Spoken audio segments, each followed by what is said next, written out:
do Supremo Tribunal Federal, eminentes ministros, eminente representante do Ministério Público. O Instituto Brasileiro de Ciências Criminais, fundado em 1992, tem, na defesa do Estado Democrático de Direito e dos direitos fundamentais, um dos seus objetivos estatutários. Essa é a razão pela qual ingressou como amicus curiae nesse feito, no qual se discute, em resumo, o papel do direito penal. Segundo a visão do IBCCRIM, no Estado de Direito, o papel do direito penal deve ser o de última et extrema ratio, né? Alberto Silva Franco, presidente de honra do IBCCRIM, tem uma lição importante na qual ele fala do fundamento de legitimidade do Poder Judiciário. Numa democracia, o fundamento da legitimidade do Poder Judiciário não é a maioria política, mas a intangibilidade dos direitos fundamentais, razão pela qual, mesmo quando a maioria política quer violar direitos fundamentais, é sim papel do Judiciário garantir e assegurar a sua rigidez. Portanto, ao julgar a inconstitucionalidade do artigo 28 da Lei de Drogas, este tribunal não estará fazendo nada, senão exercendo as suas funções típicas de controle de constitucionalidade. É bom referir que na Argentina e na Colômbia, a Suprema Corte desses países igualmente se debruçaram sobre esse tema e chegaram à idêntica conclusão, qual seja a de que o Estado não tem legitimidade para incriminar a posse de drogas para consumo pessoal, porque isso representa uma ofensa à intimidade. Aliás, na Colômbia, após a primeira decisão reconhecendo a inconstitucionalidade da incriminação da posse para uso pessoal, o Legislativo tornou a incriminar essa conduta e, uma vez mais, a Suprema Corte declarou a inconstitucionalidade da incriminação da posse de droga para consumo pessoal. Eu vou ser muito breve e fazer apenas algumas referências. Como Vossas Excelências bem sabem, o direito penal não possui legitimidade para realizar educação moral de pessoas adultas.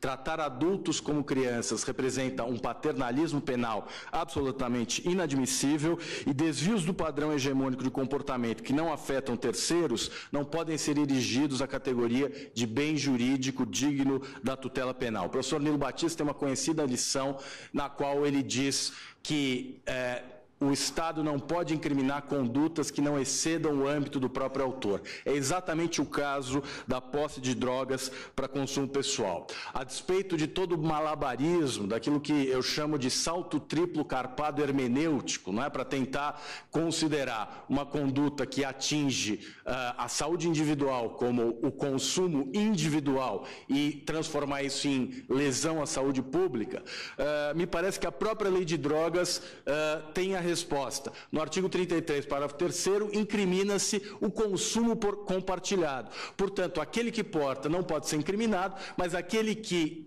compartilha, a própria lei penal já apresenta a resposta adequada.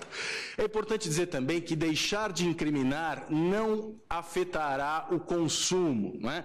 Inclusive, a Plataforma Brasileira de Política de Drogas entregou a Vossas Excelências esse dossiê com bases em evidências científicas, em que se demonstra que em países em que houve a descriminalização não houve aumento do consumo, ao contrário.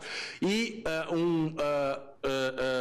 aliás, o próprio caso concreto em que um preso foi flagrado com drogas dentro do presídio mostra que a repressão penal é absolutamente ineficaz. Isso não é apenas no Brasil, na Supermax, nos Estados Unidos, isso acontece também em todos os lugares as drogas chegam, ou seja, esse modelo repressivo é absolutamente ineficiente.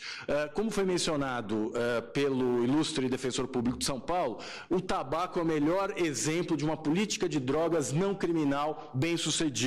Em 1984, aproximadamente 35% da população brasileira fazia uso de tabaco. Em 2013, menos de 15% usava tabaco. Ou seja, foi possível reduzir o padrão de consumo sem apelar para a lei penal, né? Aliás, isso também foi mencionado no manifesto de especialistas da área da saúde, que foi publicado essa semana, professor Drauzio Varela, professor Mário Aranha, do Conselho Regional de Medicina de São Paulo, Jairo Bauer, o professor Gadelha, da Fiocruz, mais de 200 profissionais, professores, defendendo a descriminalização. Essa oportunidade deveria servir também para que pensássemos, para além do artigo 28. O grande problema da lei de drogas é o artigo 33. É preciso uma interpretação conforme a Constituição do artigo 33. Como diz o professor Nutt, quem é flagrado com drogas tem o ônus de provar que não é traficante. Há uma inversão do processo penal acusatório, onde o ônus pertence ao órgão acusatório. No caso da lei de drogas, usuários estão sendo condenados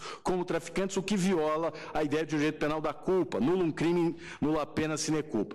Por fim, o artigo 28, parágrafo 2º, diz que, para determinar se a droga se destina a consumo pessoal, o juiz deve atender, entre outras circunstâncias, a quantidade. A determinação de critérios objetivos é fundamental para reduzir essa discricionariedade excessiva que encarcera usuários como traficantes. E para essa tarefa, me parece muito conveniente que não apenas a Senad e o CNJ sejam chamados a participar, mas também a utilização da audiência de custódia. Com a atuação integrada das instituições, é possível fazer com que a política de drogas evolua. Agradeço a atenção de Vossas Excelências. O Instituto Brasileiro de Ciências Criminais pugna pelo provimento do recurso e pelo reconhecimento da inconstitucionalidade. Agradeço a Vossa Excelência.